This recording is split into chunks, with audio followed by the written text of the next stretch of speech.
Greetings, nerds. This is SNN Nerd. I'm your host, Sarah Belmont, and with me, as always, is our Mr. Producer, Will Polk. How are you doing tonight, Will?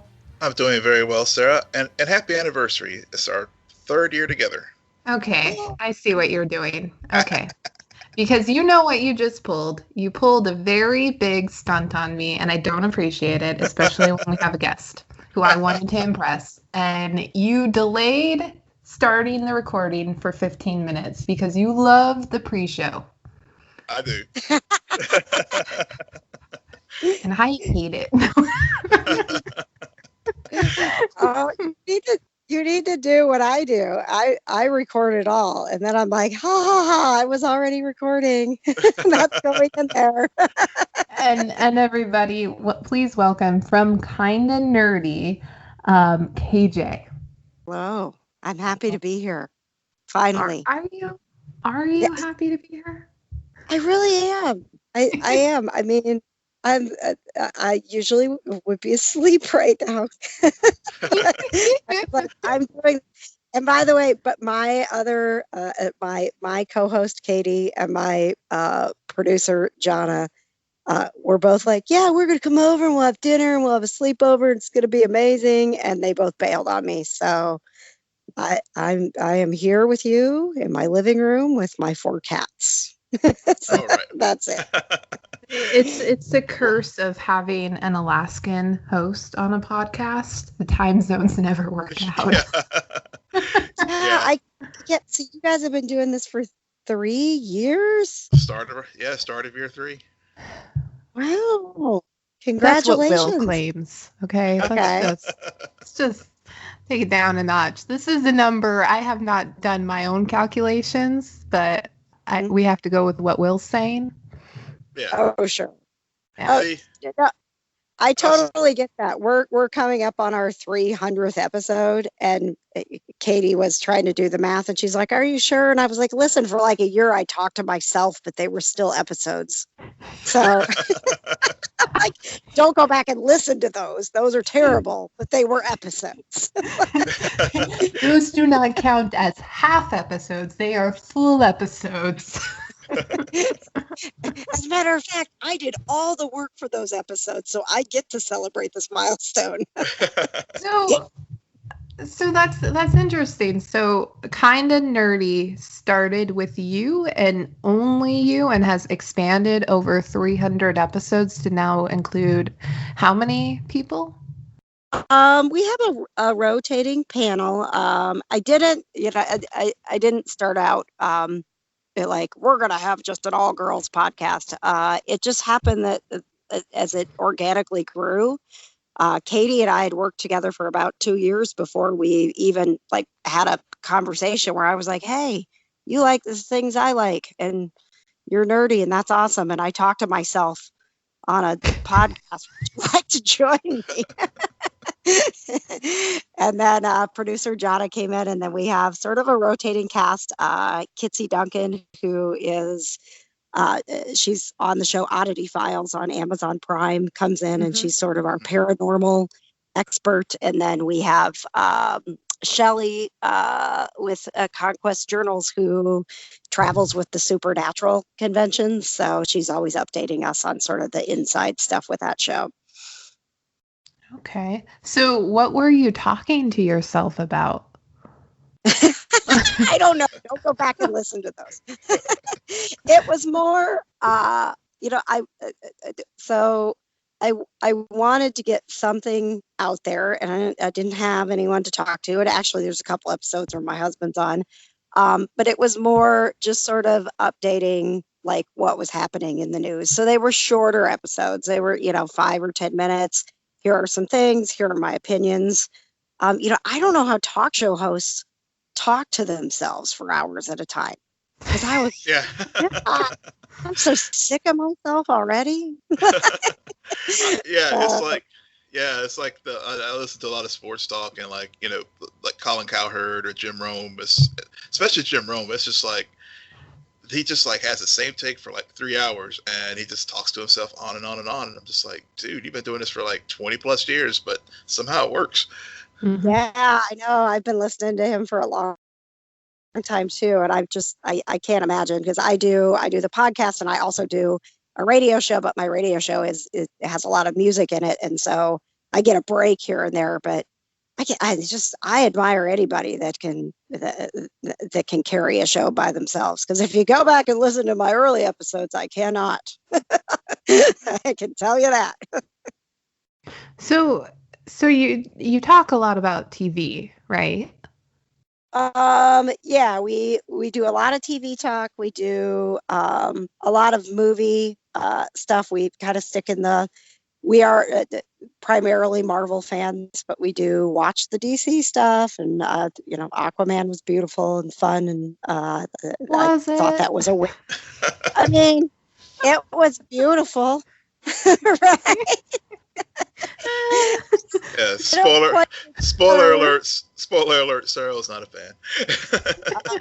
Yeah, well, here's the thing. I really have to go back and watch it, because it was that's the thing I keep telling people. It was beautiful. Like, I was just in awe of how pretty it was. But then also I was like, God, they got to go to another place. Like, why are we in the desert? Like, with the water, people were hiding stuff in the desert. Like, I couldn't tell you a lot about the plot, because I just kept being amazed at how beautiful all the places were that they were taking us. It's okay. Basically, when a man meets a mermaid, they fall in love, they have a kid out of wedlock, and then the world is saved. Yeah. Okay. Pretty much. That sounds about right. Classic Disney. Were a fan, or have you seen it?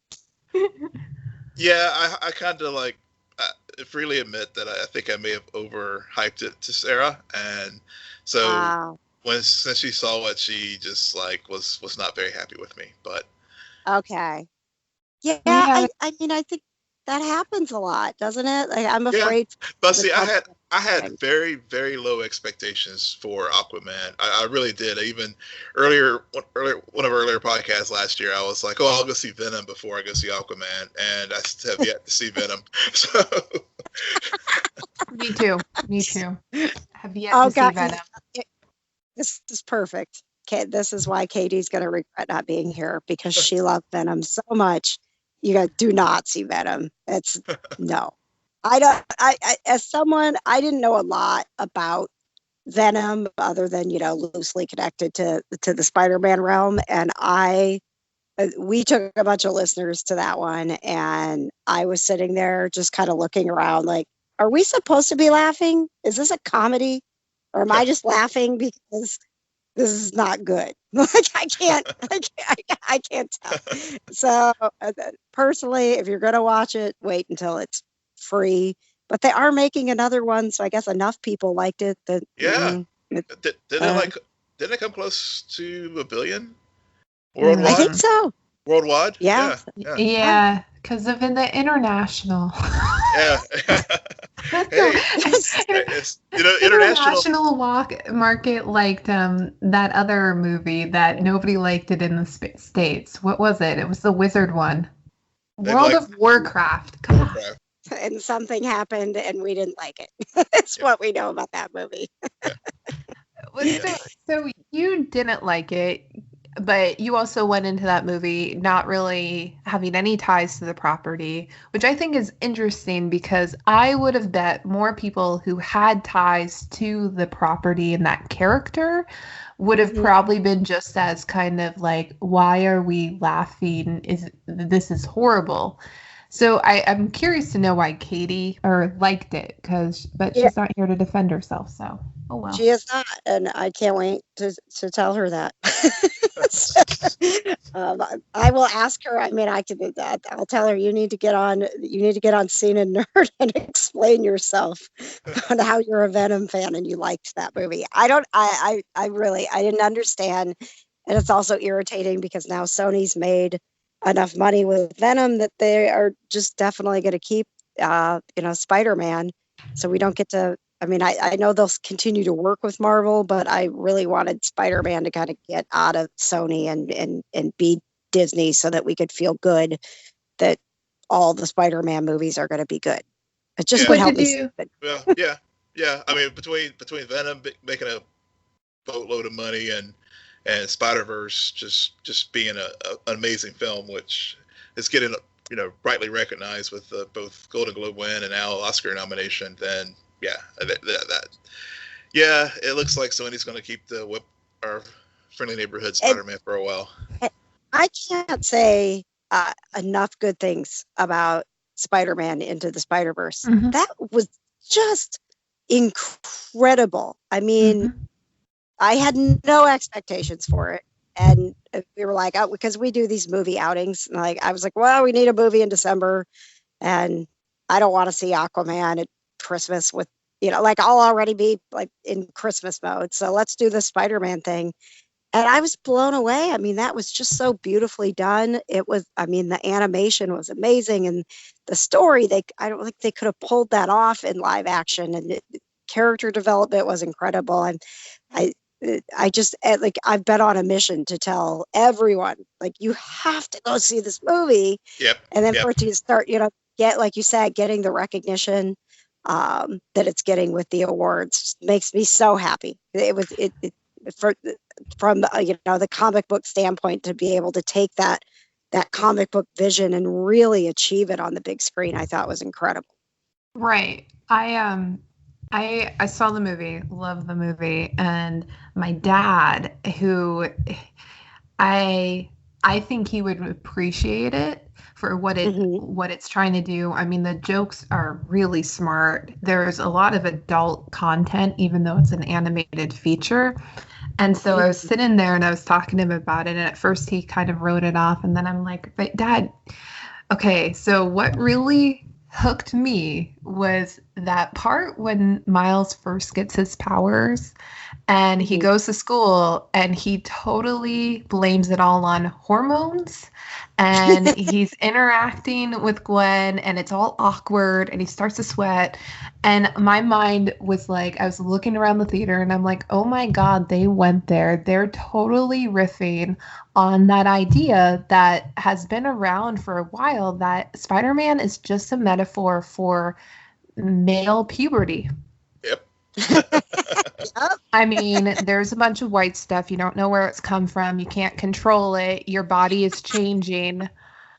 And the moment I figured that out, I was like, well, I'm hooked. This is hilarious. And I love that I'm surrounded by teenagers who do not understand why this is so funny. And so today I get home and I see in my email, I see my dad wrote me an email and he's like, you have to say I love you back. And I'm like, what did you do? And also, I hate you. And who is this?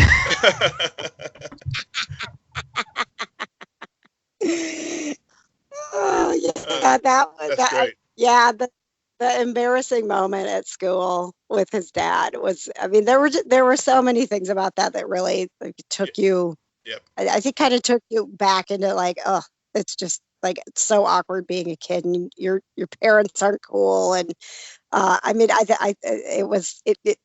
it was a blast, and I hope that but I hope they make more of those, because I even if it's just Miles, because I think Miles has a great story, and they launched it very well to where I think we want more of that. I would love to see more of Miles' story told. Definitely, right. definitely. Will cried 5 times. I did. What? Yeah. I did. I'm a very emotional watcher. I saw Bohemian Rhapsody this weekend, and I even at that, whenever a few moments I choked up. Meanwhile, I'm dead inside. Haven't cried at a movie in forever.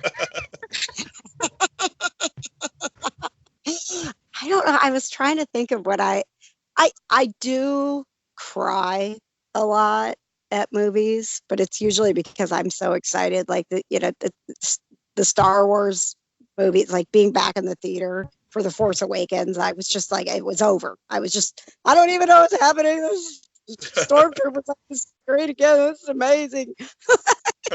So sometimes I have to go back and watch movies. Was it good? I don't know. I was just so happy to be there.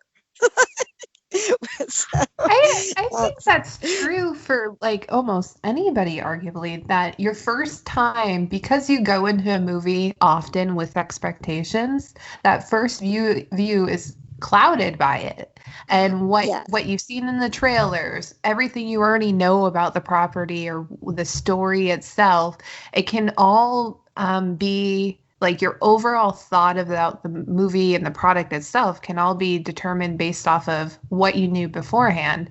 And then it's really that second viewing where you suddenly realize so much more about what you probably missed because you were too focused on, okay, this is what I know, this is what I think is going to happen. Like you're almost figuring it out, or you're just so caught up in the moment that you completely miss out on so much other stuff. I don't know, it can be 50-50. One of the best experiences I had in the theaters was when I went to see Inception, because I purposely did not look into any information about the plot. I did not watch any of the following trailers. I only watched the first teaser trailer, knew nothing about it. And I went in, sat down, and I was like, oh my God, this is amazing. I don't understand what's happening, but this is cool. And then I saw it again a week later. Well, I mean, hearing what you're saying, Sarah, I feel like you're almost talking yourself into needing to see Aquaman a second time. Oh, You know, if yeah. if Will Just- hadn't gone there, Uh-oh. Am I in trouble? No. I'm just saying, You're fine. you can't say the movie is beautiful when all you're doing is looking at Jason Momoa's abs. Like, how they're not the same thing. I didn't even bring up Jason Momoa. I'm going to be honest. I don't have a thing for Jason Momoa. I don't have anything against him. Like I could look at him and go, I could see where someone would like that. But I was staring at everything else. I'm telling you, I was like distracted. I was like, oh, look at that fish. Oh wow, you see that over in the corner? Like this is beautiful. I was not even paying attention.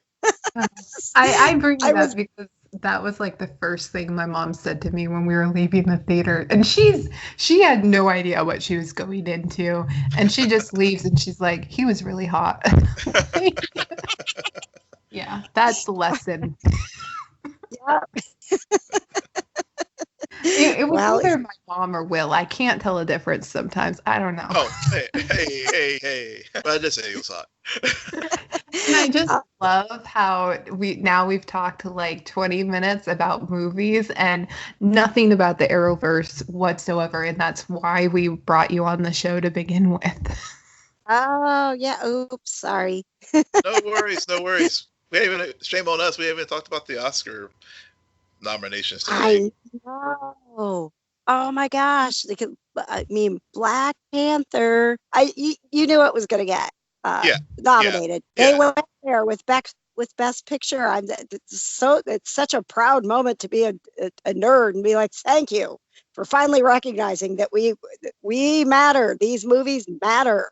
They belong here. I'm just so excited about it. It was kind of like last year with Get Out, because a lot of times the horror movies don't get recognized as great films. So I don't know. I mean, do you think the Oscars are they coming around, or is it a gimmick? Like our ratings are down, so now we need the superhero fans to watch our show. I can't tell. I think it was just so much public pressure that they had to do it. Yes, folks are like, well, I think they're coming around because a few years ago everybody wondered if Deadpool was going to be the one to finally break through the glass ceiling. Mm-hmm. But I think this was as much I think because they flubbed things earlier with their whole idea of what was the category? They were going to come up with some special Most popular film, yeah. So they were like, okay, we effed that up, so now we better damn well make sure that this film gets nominated for Best Picture, and I think it's well deserved.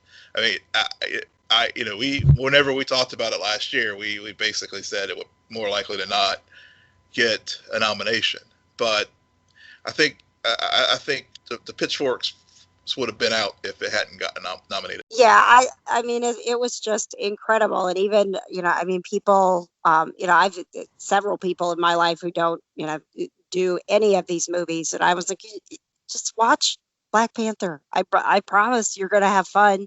I don't care if you watch any other Marvel movie. Like, this is a good movie. It's a great story. These are great characters. The movie is so well done. You cannot sit there for 2 hours and tell me that you did not like that movie. I don't care if you're someone who doesn't want to watch superhero movies. That's not what it was. It was just a great movie.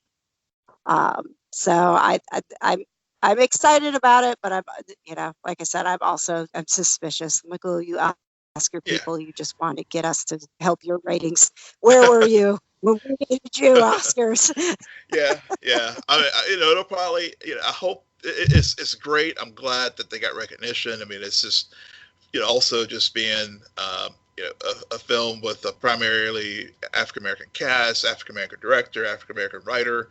I mean, it's historical in that standpoint too, as far as just, not only for being the first superhero movie, but also, for all the things I just mentioned. So, hopefully I will do like cartwheels, and you will hear me like all the way to Alaska, Sarah, if it actually wins in February. But, I just think they opened the door and to being nominated, and yes, I will love it if it wins, but I'm being realistic. I don't think it will. What do you think will win? What do I think will win? Yeah. Oh boy, probably Roma. Really? Or Stars Born. Not that I wanted to. I don't have opinions over here. No. Not at all. I think they give it to A Star Is Born, then that's more going into what KJ is talking about, like how this is all kind of just the need for Star Trek. I still don't get how Lady Gaga is nominated for Best Actress and not Best Supporting Actress. That part is not big enough for Best Actress. It's just not. I guess I don't have kind of a stake in this race this year because I haven't seen half of these movies. So I mean, yeah, I've kind of not been on the awards circuit lately where I used to bet on who would win. I would have a friend, and when they released the nominations, we would go through and identify all categories, who the winners were, and whoever had the most right would get bragging's rights. I never won. I wonder why. Maybe, is that why you retired? I just stopped watching movies. Like, I'll admit it. I'm not as well versed these days in the movies because there's so, and we've had this conversation a lot, Will, where I find that movies are written in a way like first act, second act, third act, done. And once you get into that rhythm, it's the same. And it really takes a lot to surprise me. TV shows have entirely changed the way I think about this medium because a good season of TV encapsulates like hour-long movies. Every episode can be a chapter in a book and just fit into a story. I mean, when we talk about Supernatural, that show has been going on for years, and it's partly because you're still following the same characters, but you level up. You go and you explore something else, and you make the universe bigger, but still small enough to contain it into a TV show. And that takes a lot of work and a lot of energy. When a movie, it's over in 2 hours or 2.5 or 3 these days sometimes. Yeah, 3. Yeah. If it I don't know, KJ, what are your thoughts on it? No, I think, well, first of all, the way you talked about, TV, it was like, yeah, this is beautiful. It's a wonderful art that we get to be a part of. So thank you. But yeah, I agree. And I think some of that has to do with we're taking in TV shows differently than we used to because of Netflix and Prime Video and all these places where you can binge, and they need to build storylines like that, and also they can, previously a lot of TV shows they did one-offs because they didn't know if they were gonna get someone who cared enough for a series, and now we're begging for that. Like, when you finish a show, you're like, I need it. I need more. Like, what's the next series? And I want to get into it as fast as I can so I can love these characters and care about what's going to happen to them.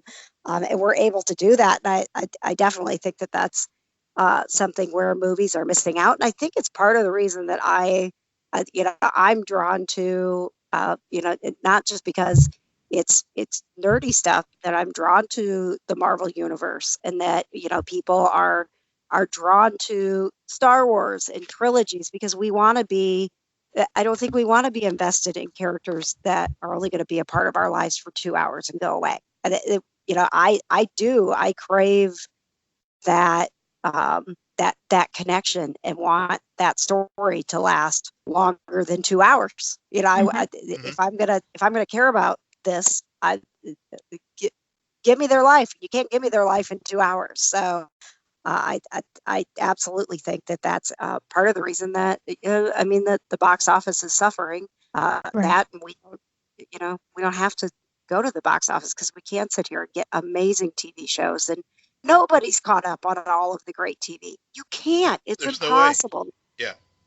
It's completely impossible. I mean, even some, the shows that we're talking about in the Arrowverse, I love these shows that I'm not caught up on them. I'm sorry. What? I feel so misled. Supergirl. I'm all in for Supergirl. And I know what's going on with the Flash and Arrow, but I am not I'm not 100% caught up. So you can spoil away because it'll help me become more caught up. Have you always been all in on Supergirl, or is it just this season? You know what? It took me a little bit with the first season, but I feel like that they've done fairly well in writing and keeping it interesting.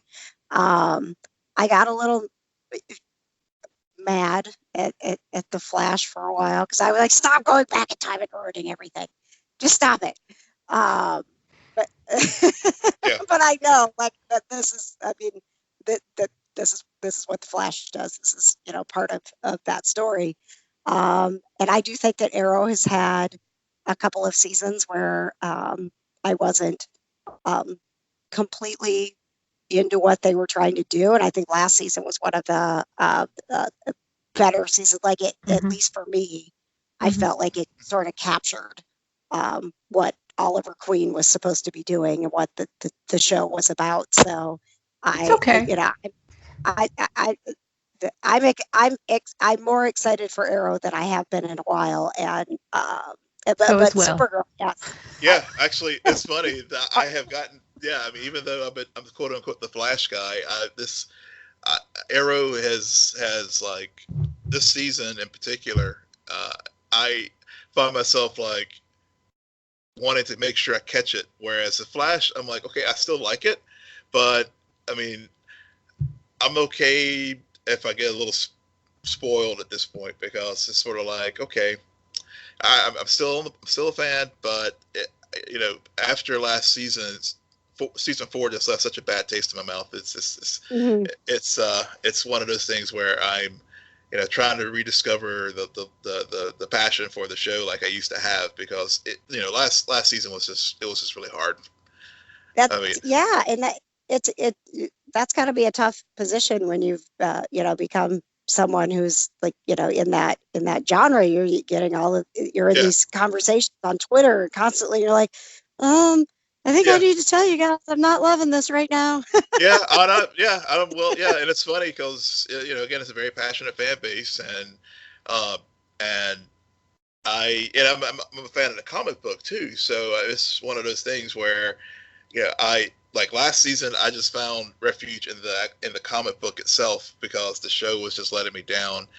I will say, this season, overall, I've enjoyed this season as far as where they're trying to go. I mean, with the reveal of Eobard Thawne coming back, I was very excited about that because I feel like Cicada to date has been a very weak villain. Yes. But I will say, as far as the Arrowverse so far this season, Supergirl and Arrow have been my must see shows because Supergirl, the arc in 4A was just amazing with Agent Liberty and Sam freaking Witwer. Sam, exactly, yes, and how relevant. I think part of it is just how topical it is. Mm-hmm. And so I think that adds another element to. And I know some people turn some people off of Supergirl, but for me, it's been great having that dynamic of sort of paralleling what's going on in real world events. And I know people always like, well, I just want to watch TV to escape, but I mean, all the great science fiction is always like a commentary on society at the time, and I think Supergirl is doing that right now. Right. Yeah, I agree. I love it. I think that's part of the reason that I enjoy it as much as I do is because you can tell those stories, and I think when you are in a world where there are a lot of divided opinions, if you can maybe share through the TV show, like, hey, you know what? There are a lot of divided opinions among these aliens, and look, they're figuring it out. Can we be like them? I that's the beauty of our media, and I think it's always reflected where we've been. And I don't mind it. I don't mind a show that's willing to go there and say, hey, maybe if we look at it through this fictional universe, we'll have a better idea of our reality and how to navigate that. I'm a huge Doctor Who fan, and there was some similar stuff with Peter Capaldi's Doctor, and just some amazing speeches where I was like, the whole world should be seeing this right now. We need to hear these words. Everybody needs to hear these words right now. So when a TV show could do that, I'm all about it. Right. I think the smartest choice they made was the Man of Steel episode, where you got Agent Liberty's perspective on all of the events that led him to become that type of force and that type of leader in a way, for quote unquote human rights. It's kind of weird to say that in terms of what he was standing for, but the reality of the show is that's what he was kind of fighting for, rather than the focus be on alien rights. And that's what was missing in Suspicious Minds for me. I was like, where's Agent Liberty? Yes, I know. But I still, what I thought was good about Suspicious Mind is you're coming back from a break, and they quickly reminded you of where you left off. The big push for Kara to reveal her identity, and then they took that one step further, and it's like, well, now Alex is in jeopardy, and Alex has to make the decision, and it was really. They sold me on that ending being emotional, and I felt it like having to erase that part of Kara from Alex's mind. That relationship is going to be completely different, I would think. Like, it's gonna be. It's really interesting how they were able to pull that off in a very delicate way. Yeah. Why is nobody else talking? Because you were saying all the things we were thinking, Sarah. I mean, that really is. I mean, it was beautifully done, and not like, let's figure out something to create some more conflict. You can tell when a show is doing something, and I was like, oh crap, I don't want to watch these two sisters not have that relationship? And and they've already, with what we've seen of the next episode, that's where they're heading, and that's just going to be heartbreaking. I don't know how long that can go on. Well, you're a Supernatural fan. I mean, think about all of the times one of the boys gets possessed by an angel or a demon and they go away for a few episodes, and then you have Michael for a few episodes. It's just the same thing, KJ. You should be used to it. Me and Will should be afraid. Yeah. I'm afraid because I've watched Supergirl over its run, but I think this is really the first season where I've really gotten deeply invested in Kara and Alex's relationship, and then to see it ripped away like that, it worked. It did work. It didn't come across as contrived or anything, and it was for a mid-season return. It really did a good job of setting up the stakes for what we're going to see over the next few weeks.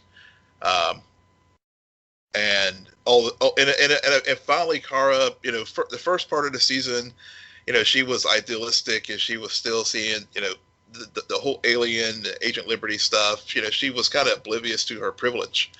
And then now it's like, boom, it's like, it's hitting her, the reality of like, oh snap,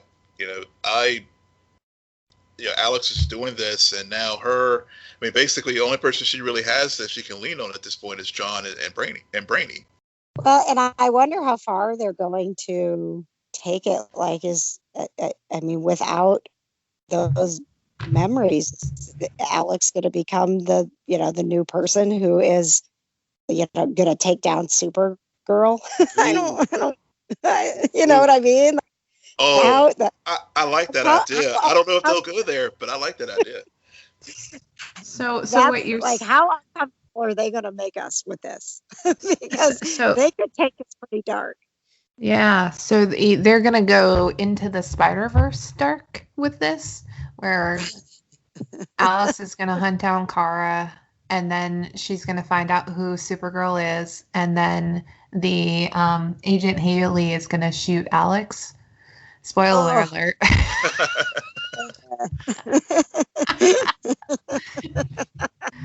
Brainy will figure something out, I'm sure. You better. The one thing, though, that is kind of a looming presence of either ill or bad fate, I have yet to figure it out, is the whole thing that's going on with the other version of Kara in the Soviet Union. Like, yeah. Yeah. Don't know what that is, and it's bothering me so much. Maybe they'll just tease it out throughout the season and just save it for season 5. At this point, because when you consider they have Lex Luthor coming and some other storylines that I think they're going to take from Superman and graft them onto Supergirl, I just don't see where they could fit this in and give it justice. Well, they've done so little with it other than teasing it that if if they forget about it, we will too. So it's so weird because it's out there, and it's like, they do it, and then you're like, I don't know where you're going with that. And then you get back into the storyline. So yeah, I have no idea. I wish I could give you some grand insight as to what I think they're trying to accomplish with that. But I agree, it's still kind of just sitting out there in this weird little place where they remind you like, hey, this is going on, and then they don't give you any payoff for it. So right. I don't know. It's very similar to Arrow season 7 with the flash forwards, where we're getting more flash forwards and seeing more characters, not any of the central OTA characters, but you're still, it's constant state of tease. Like, like I don't know what's more annoying anymore. Dinah's scar, Renee's tan, Renee's lack of a scar, or Felicity Smoke's body being nowhere, even though everybody's talking about how she's dead. If it's on TV, if there is no body, then that is still a mystery of whether or not she's dead. We have to have confirmation. And even then, Well, for, Right. for me, it was just like Renee's wig. That was the more distracting thing. I don't know what that was on his head, but Will, did you like they kept doing the transition with him in the present day and him in the future. Yeah. And I really want to know if it's a choice to have that scar not be on there, cuz I can tell like the spray tan probably covered it up, but man, he needs to take it down a notch then, because he's putting way too much spray tan on to cover up that scar. Like that's a really prominent feature, and it goes back to KJ will love this. We call it the Sarah Earth 1 and Earth 2 theory. This is not a flash forward. This is Earth 2. It has to be Earth 2. Ah. I like that. That's brilliant. It has to be. It's from the other Sarah Jean. She knows who she is. Go check her out on series Rags. Yeah. Okay. I don't. There. It's very weird. Like even the color template they're using on these flash forwards is very different than the present day. It is. Well, it is, and I think getting to Renee. Story-wise, it's interesting again that he's always the weak link, or the one that blows in the wind, because in season 6, who was the one who portrayed Oliver to the FBI? Renee. Not true. I like Will, you're a father.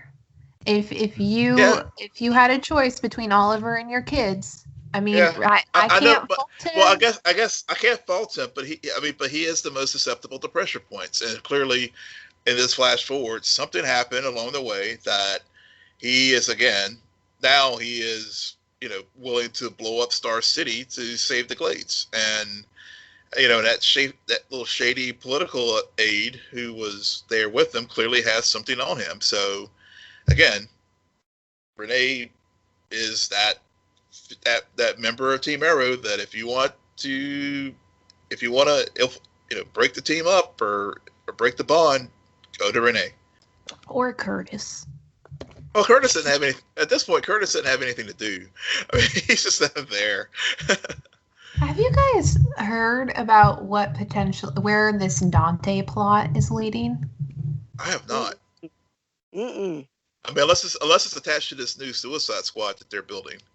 No, they claim that Dante is actually a character from the books, and it leads into a storyline I think they call the Seventh Circle, and I know KJ gets the reference right away because she likes Supernatural. I mean, all the circles of hell and everything. So that would be. Yeah, well, yes, and you're talking about Dante. I mean, that might be. Wow, will they go? Will they go there? That might be. They're not crossing over with Supernatural. You know that's not what. Oh right, no. But I like it would be interesting if they went into the the occult, if you will, a little bit further with that. I don't know. I can't take any more Satan in my life. I'm watching. I just got done with Sabrina, and I'm currently catching up on Lucifer, and I've got all the stuff going on with Supernatural, and and I'm watching The Good Place. And I was like, God, I am really spending a lot of time with hell these days.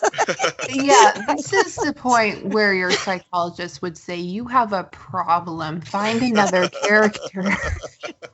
So I'm going to go ahead and need Arrow to stay away from hell for a bit, because my hell docket is full. Please don't do that.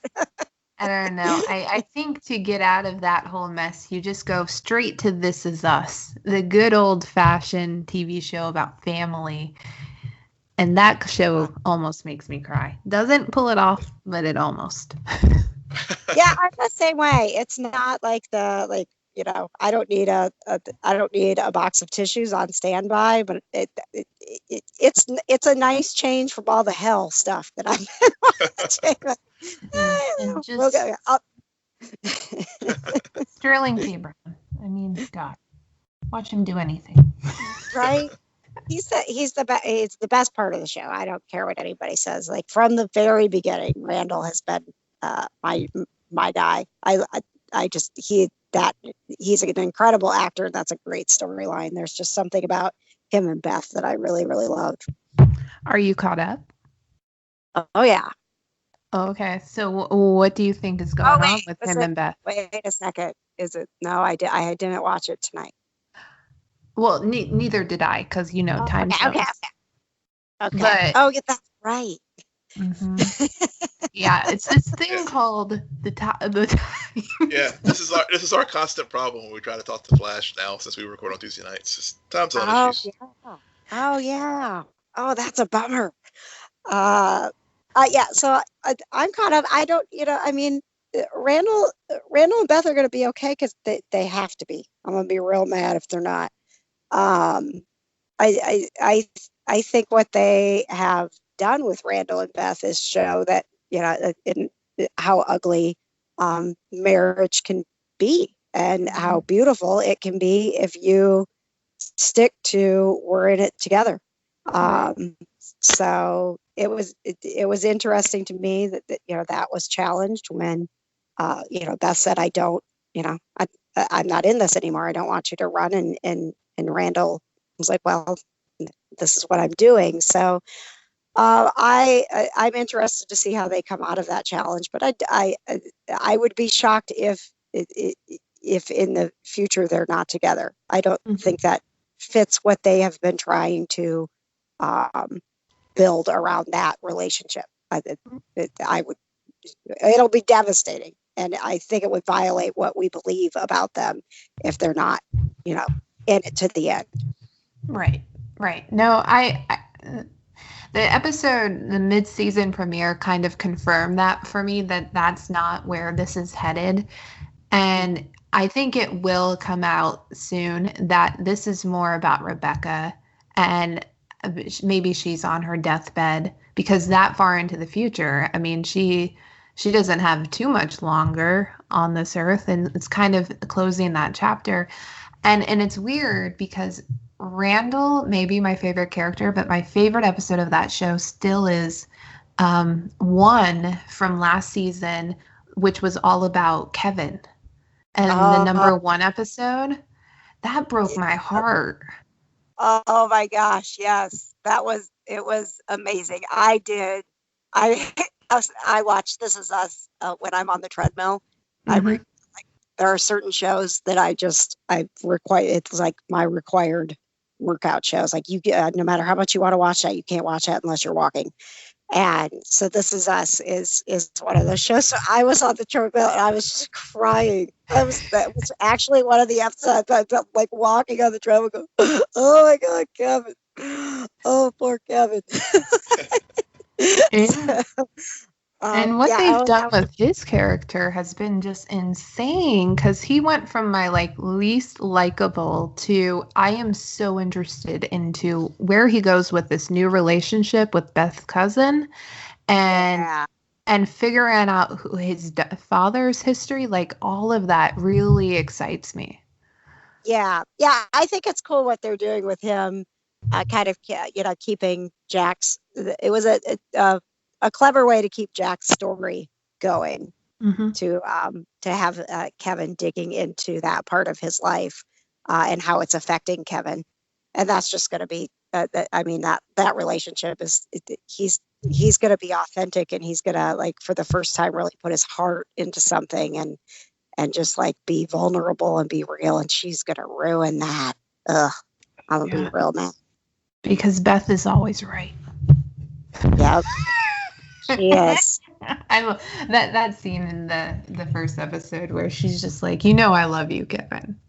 And she's going to destroy you. That's why I don't like this. And I was like, see, this is what the writers do. They make me think I know exactly how the scene's going to play out, and then they just twist it. And it's like a wrench. It's like a knife. And they just twist it. You twist Will. And this is why Will doesn't watch This Is Us. Because he's too fragile. Yeah. I started it, but I'm way behind, so I just It's just so How much good did TV out there. stop? How did Uh-huh. you? I don't even understand how you could start it and then stop.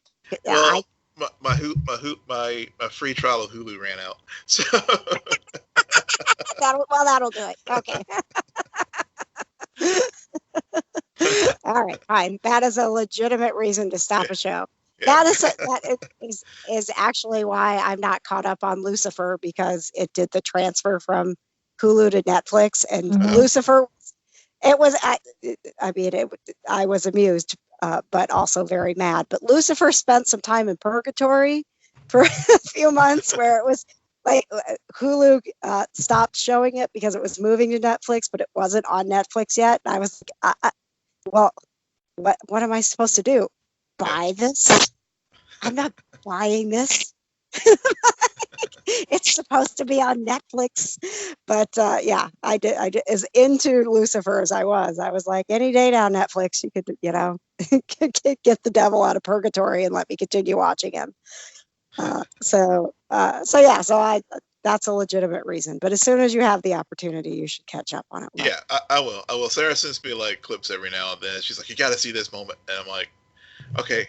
I really enjoy the show, but yeah, so hopefully it'll come on Netflix or something someday where I can do it that way. So yeah. Oh, yeah. Or when NBC has their free streaming service to compete with Disney. Oh my gosh. We just have to stop with all of these. It's too many apps. I mean, you're going to get the Disney one, right? Like, you're going to get Disney Plus. How can you not? Exactly. Well, if I ever want to rewatch MCU film, I'm gonna have to. Yeah, but I mean, how many streaming apps are we going to get? I feel like that we're getting what we deserved, because we spent so many years complaining about, I pay for cable and I get hundreds of channels I don't want. And now we're going to log for the day. Like, I'm paying for 47 separate apps. Yeah. Please, can I just go back to hundreds of channels? That's not what I'm going to think anymore. I'm going to be like, just remember, KJ said, we deserve this. Please. I think you found a title for tonight's show. We deserve this. It can be very taken the wrong way. Like, you don't know if like we deserve this, like, oh, I earned this, or we deserve this because we did something bad. Yep. Right. But that is, I mean, part of it. Like, on one hand, there's so many apps, there's so many streaming services, there's so much where you might get to a point where you have to pick and choose because of just cost alone. But there's also so much opportunity for good content. There is a lot of good content out there. But I'm interested to see what it's weird timing with Netflix upping their subscription, with this being the year that Disney's pulling all of their stuff away. And I mean, I'll fine, here's $2 more a month, like, I'm gonna do it. But I wonder where is the point that you go, no, I'm not. I mean, I don't know. They are just banking on their original material is going to be enough to keep people there.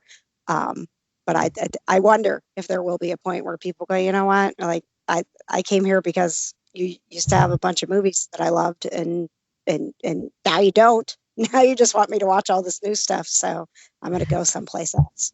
They'll probably see a drop, especially after they finish releasing all of the Boys I Loved Before movies, because I think there's 3 of them.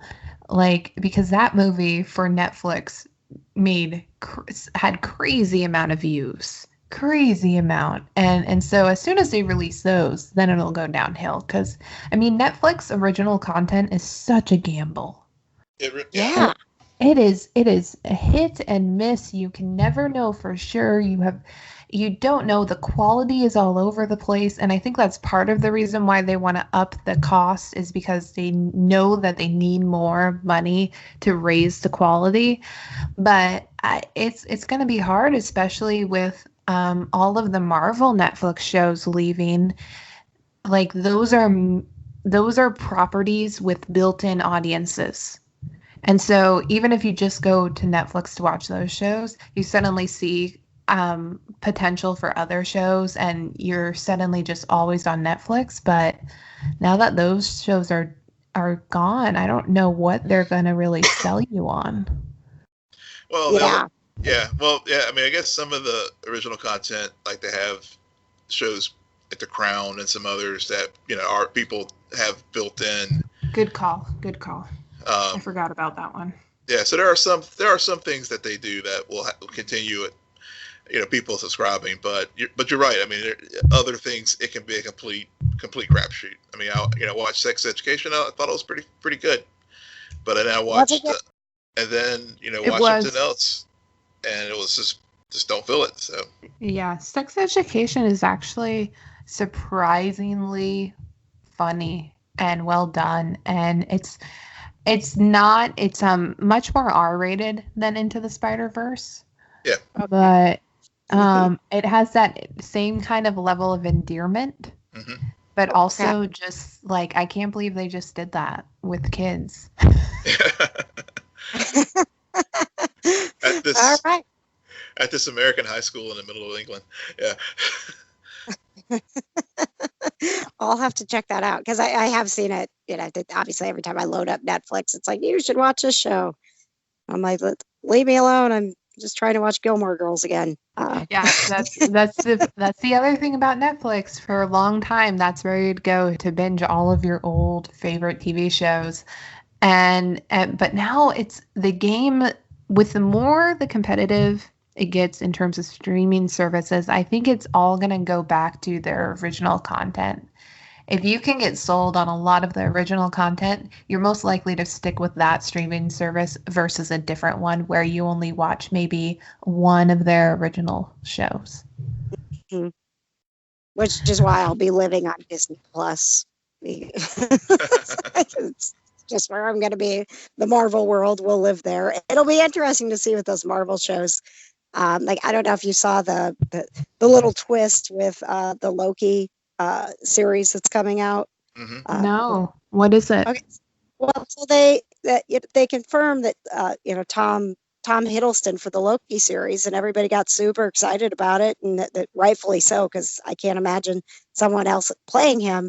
But now they've said that it's going to be a younger version of Loki, and Tom will be narrating it. So that's a little different, than what they sort of led us to believe in the beginning. And maybe we just jumped to conclusions. But if you say there's a Loki series and Tom Hiddleston is signed on, you assume Tom Hiddleston's playing Loki.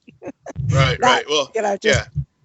Well, I think they're going to rely on a lot of their properties, like the MCU and Star Wars. I mean, you have the Mandalorian coming out, and other probably other things that will be spin-offs from the main universe. So, again, I think, as we were saying earlier, I think with these streaming services, they're just going to try to bank on there's niche audiences and that will watch these programs, and I think it's okay, because when you look at broadcast, ratings and viewership among broadcast networks, it's lower, but what's to be considered a hit. But if it's where you will have subscribers, like for example with Star Trek Discovery Season 2, CBS All Access had like a spike in their subscriptions because people were like, really wanted to hear great things about this series, and Star Trek as a brand, and folks want to see it. So as long as there's the appetite for it and people are willing to fork out the cash, I think the streaming services are going to survive. And you're going to have more cord cutting, and people just ship their dollars to the streaming services. Well, it reminds me about what goes on in the box office, where you have all of these movies that get made and put out there with big name stars, and then you go watch the movie and it's complete crap, and you're like, what just happened? And that's part of the reason why they say the superstar is dead, because people often go to the movies more just because they're interested in the property as opposed to who's starring in it. And I think that's what what gets to KJ's point about how if you tell me Tom Hiddleston is going to play Loki in a series, he needs to be playing Loki, not narrating Loki's adventures, but playing Loki. Or else I want my money back. It would be like if Mandalorian, which they're selling me on that show more and more, came out and was like, this is gonna also include Darth Vader, and the last episode, the final scene, you just hear the breathing and that's it, and you're like, what the heck was that? Like, I think that the way I really find it similar to what happens in the box office, especially when you look at, well, all we're focused on right now is what we know. Like, these are all properties relevant to things we've already seen. I want to know if anything truly original will Disney produce and put out there, and will they cultivate their own audience? And it's kind of like indie films. Like, indie films are a gamble, but sometimes those are my favorite movies of the year because I was not expecting that, because you go in with no expectations.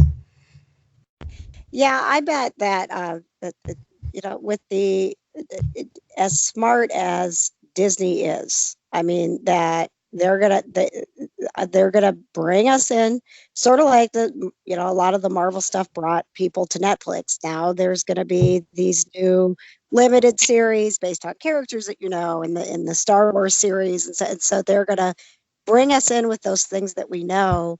But then, in order to make that app competitive with a Netflix or a Prime Video, it's going to have all of that additional original content, which, if performing at the levels that they do with their motion pictures, and Disney as a brand, there's a chance that they might be the best at it.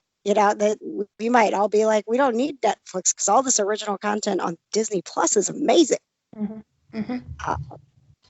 Then I'll be, and then I'll be paying for another service.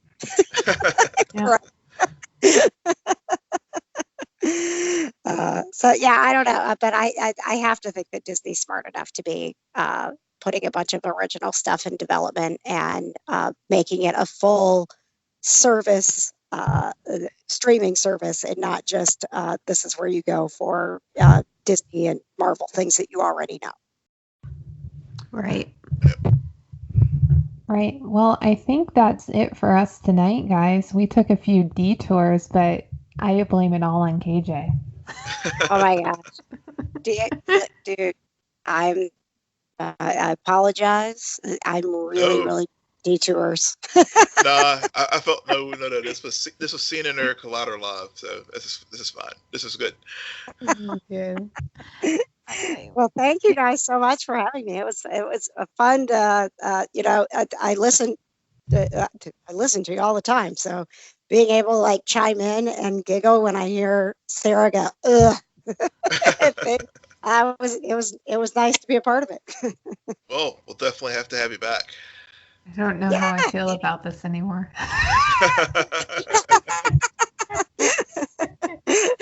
Don't having those reactions, Sarah. My favorite part. There's so much pressure now. Please, the next time I'm back, when Will says I'm back, I want you to go, ugh. I have never done that. Okay, I did it like 5 times. It's all good. Most of the time, Sarah, when I hear you have a reaction like that, it's the same reaction that I'm having, which makes me laugh. I'm team Sarah. I'm like, she's saying what I would have said. Voice of the people. Voice of the people, Will. Yeah, I guess so. I'm just such an elitist, All right. Well, KJ, why don't you tell our listeners where they can find you and also where they can find Kind of Nerdy? You got it. I am on Twitter at KJ on Air. That's also where I am on Facebook. because I do an on-air show, and our Kind of Nerdy news podcast is on radio.com as our home, but we're also on Stitcher and Castbox and Apple Podcasts, and they tell me there's like 7 or 8 different places that I never mentioned. So I think we're pretty much everywhere that you can get your podcasts. And we do 2 shows a week. We do new shows on Tuesdays, and then we do a weekend edition that comes out on Fridays. And we just talk about whatever is going on that's kind of nerdy, pretty similar to what you guys do. And Will, where can our listeners find you? You can find me, as always, at Will M. Polk. That's WILLMPOLK. And you can find me at SJ Belmont, SJBELMONT. Please follow our crew on Twitter at CNN Nerd. Friend us on Facebook. Follow us on Instagram. But most importantly, rate, subscribe, and comment on iTunes, SoundCloud, and Spotify. Good night, Geek Out. You're welcome.